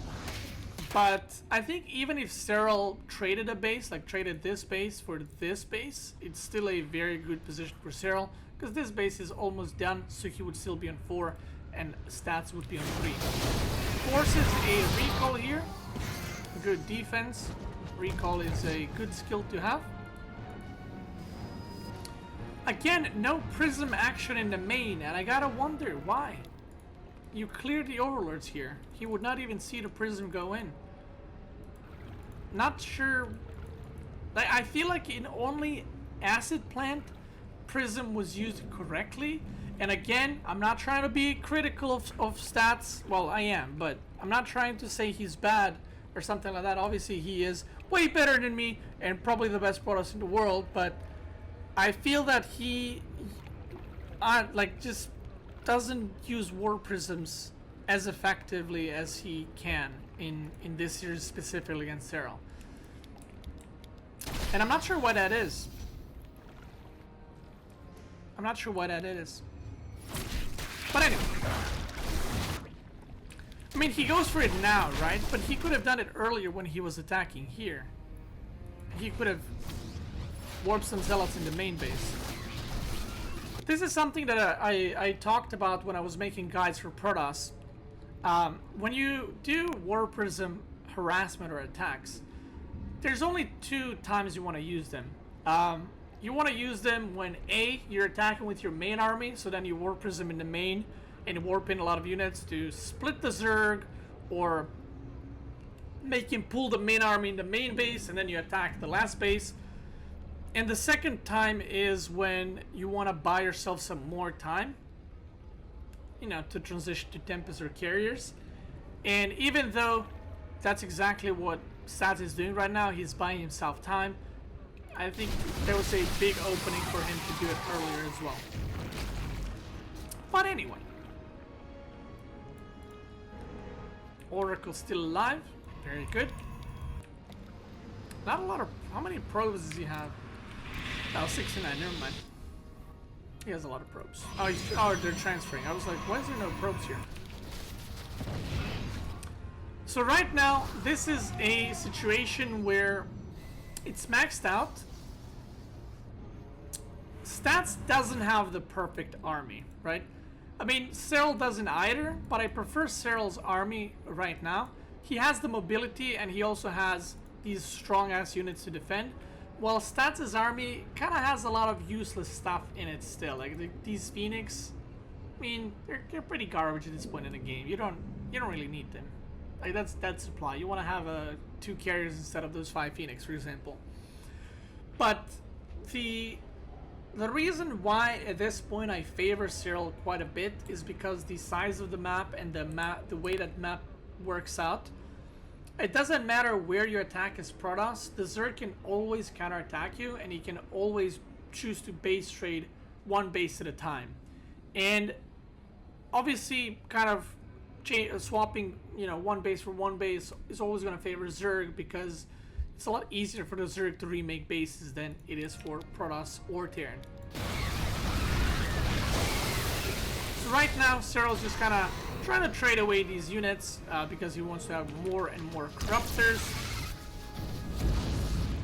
And I feel like both players at this point are just too scared to attack, because like I said, it is match point, and at this point if you lose your army, you're dead, right? I mean, yeah, Stats has some bank, but you're not going to remake your whole army with that money.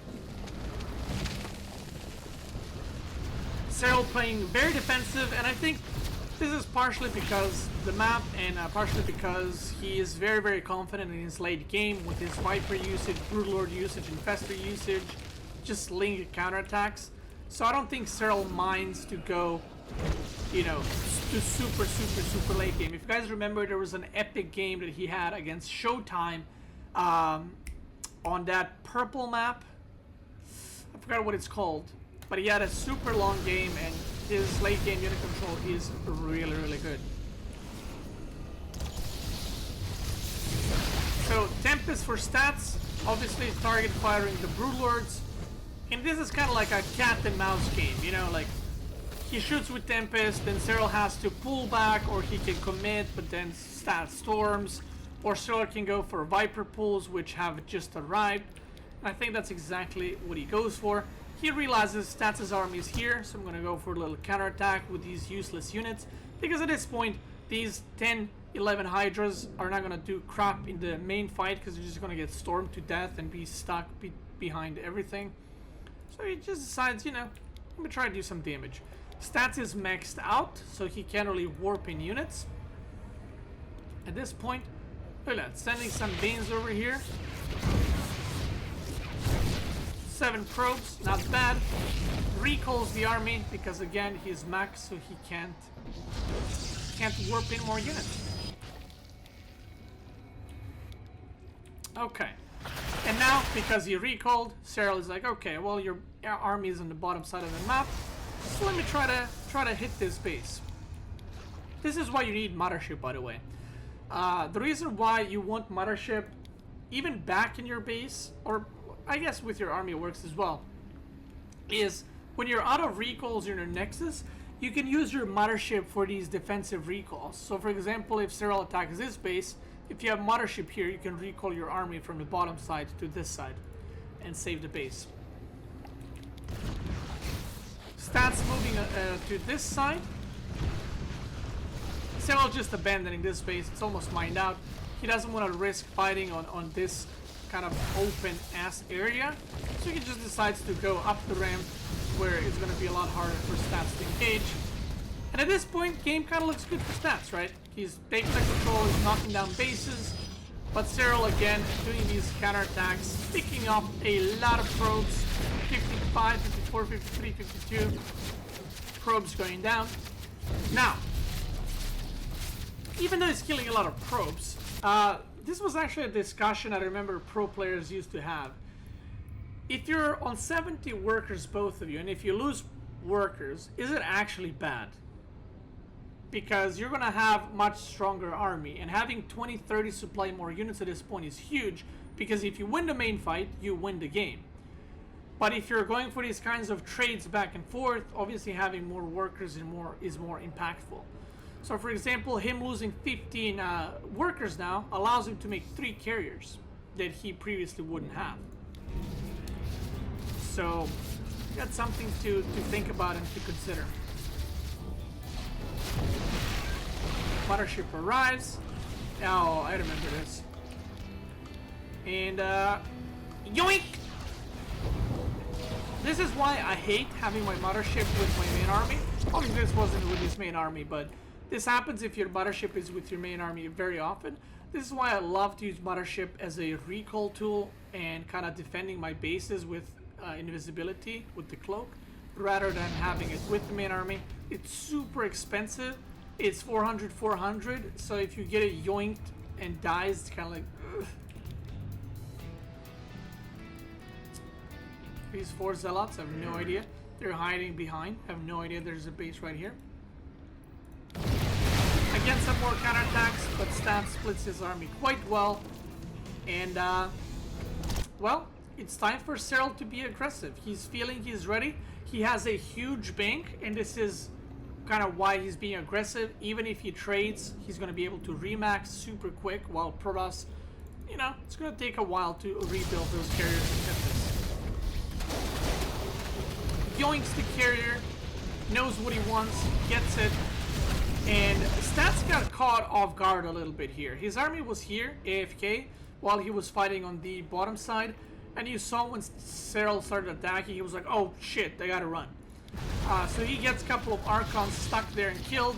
Meanwhile, as he's retreating, Serral yoinks a couple more Tempests, and basically just kills like 40 supply for free. Kills the base as well. And this opens up possibility to go now for this base because, well, there's nothing stopping it.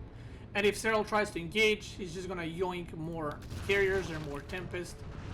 So Serral is kind of, you know, got a good position and is making the most out of it. Decides to send the GG Lords back to defend against this counterattack.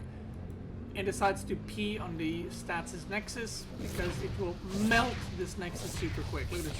Whoops. It's gone. And now killing 2 bases, trading 1, especially this base is almost mined out, is very, very, very, very good for Serral. You can see that it reflects in the bank. Stats is kind of running out of money big time, and Stats is looking good, looking good. One thing that players have not been doing well in this game, I would say, is the upgrades. They're only on 2-1-1 for Stats and 2-1 for Serral. But again, yoinks are coming. This is where Stats can feed back the Vipers pretty easily. Here we go, and he does it. And now this is some really good move from Serral. I feel like Stats, his army is like tiny. Like, what is this? It's like 4 carriers. This one just exploded in 3 Tempest. And again, he gets jebaited really hard with these units. Goes across and gets caught on the transition. These units are the units he recalled to... Oh no, he didn't recall. He just ran away. So they're not being active and they're way out of position. Those units, the moment they kill this, they should have pulled back like here.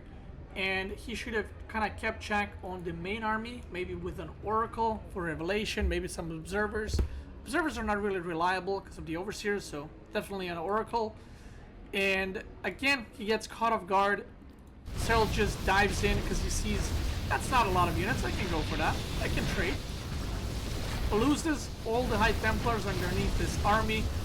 And I'm not sure how Serral just didn't win the game straight up from here. He decides to pull back. And again, I get it. You want to play safe. You don't want to risk. It is the last game of freaking BlizzCon. Especially, like I said, if you're Serral and you're super confident in the late game, why risk, right? You had a great engagement.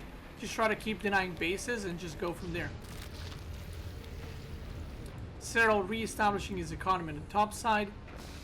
Don't Dark Shrine, I think, whole game. Even though, I mean, what are you going to do here? But some DTs here would be quite nice. And again, Stats with a tiny army. He's very, very brave. Look at this, 4 carriers and 2 Tempests and a Mothership. That's just a donation, basically, at this point. But, you know, if you're Zerg, you don't know how many units exactly there are. so he can't just YOLO go for it. But again, he realizes, oh, your army is here. I'm gonna just go across the map and just run into these bases, because what are you gonna do? Even if you go on top here and you kill this base, it's mined out, and I'm still gonna grab your fresh base. So he's basically trading mined out bases for some fresh bases, which it's the kind of playstyle that is enabled because of this map specifically. He gets the Nexus and gets another really good trade. Trades this base for this base, kills a bunch of probes with Banes, and he's just kind of going downhill more and more for stats. It's becoming harder and harder because the expansions are more and more spread out, and it's harder and harder for the Protoss or Terran to keep their bases alive against Zerg, because Zerg is more mobile with Zerglings. Again, gets the cancel. He burrows the Zergling here. Link's running everywhere constantly. And Stats in a lot of trouble. More Banes running in here. And yeah, he's out of bank. He's not even able to max anymore. Still just kind of never going all the way trying to fight the army. Just kind of picking him apart, picking apart the economy. From Stats, getting this base situated. I mean, Serral did do a good job with denying the bases as well, but Serral just has more mining. If you look at the income tab, he is mining more. Still, Stats down to 37 probes, and this is where you start getting a little bit worried, because with 37 probes, you're not gonna make the bank to remax, so you're kind of very all in. And I think Stats knows this. You know, he's not a potato gold league player. He knows that the next fight he takes, if he loses it, it's probably lights out. A little bit of a overextension from Serral. Still picks up a carrier. And again, like I said, trading for him is good after all, because, well, he has the bank. Let's speed things up. So what Serral is doing right now, he is basically saying, okay, you got this base, that's fine, and you got this base, but you don't have any base on the right side because I have links. You don't have this base. So what I'm gonna do is I'm gonna just relax. I'm gonna grab this base. I'm gonna keep expanding, keep making static defenses, because that's where I'm comfortable at. And I don't need to push the issue, you know? Maybe I can try pick off a carrier here and there with the yoinks, but that's about it. Actually, surprised Stats didn't take this base. I just noticed that. Why did he take this base before this base? That's weird. Okay, so Changeling coming in here. Ooh, excuse me. Oh, this is really smart by Serral. So, he has the Broodlords here, right?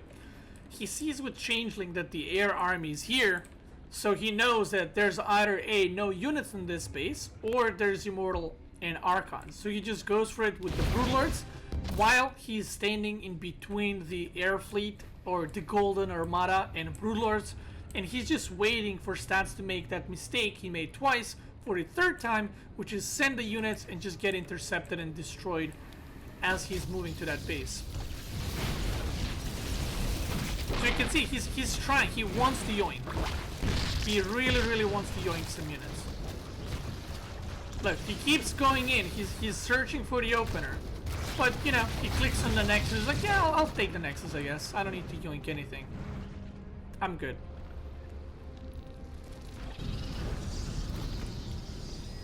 And, yeah. Full vision. He knows the only place Stats can expand is here. And he's just trying to deny that. He keeps fishing for those yoinks. Yoink, yoink. Boom. Boom. Free. Those are 2 free Tempest. And, yeah. Just playing it very smart. A lot of people, a lot of Zergs would make the mistake of, oh, I killed so much, I'm gonna just go for it. That's how you lose games, boys. Playing it safe like this is how you win games and how you win Blizzcon and or WCSs and GSL versus the world. By being confident, being good at the late game, and yoinking stuff. Yoink. Oh. Pops it again. So, the follow-up trade was obviously pretty bad. He lost the Viper and like a couple of Corruptors, but yeah, he has more money. Making more spores. Counterattack coming through.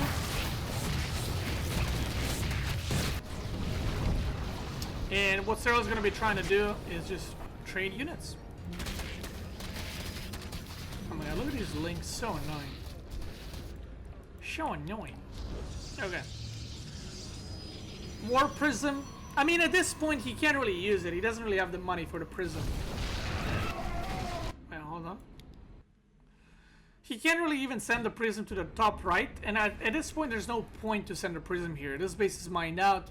He had Zealots here until a couple of seconds ago. So, even if he had Prism, he doesn't really have money to do anything with it. And, yeah, Stats is trying to find an angle when there's not many spores to you know, to go up against. But the truth is, the only place worth attacking is right here. But this is, I mean, it's so rough, right? It's a ramp. It's so many spores. Like, there's no point for him to go around here, even though he can. What is he gonna kill? You know, 4 drones and a hatchery of, you know, maybe 1,000 minerals here. It's not really worth.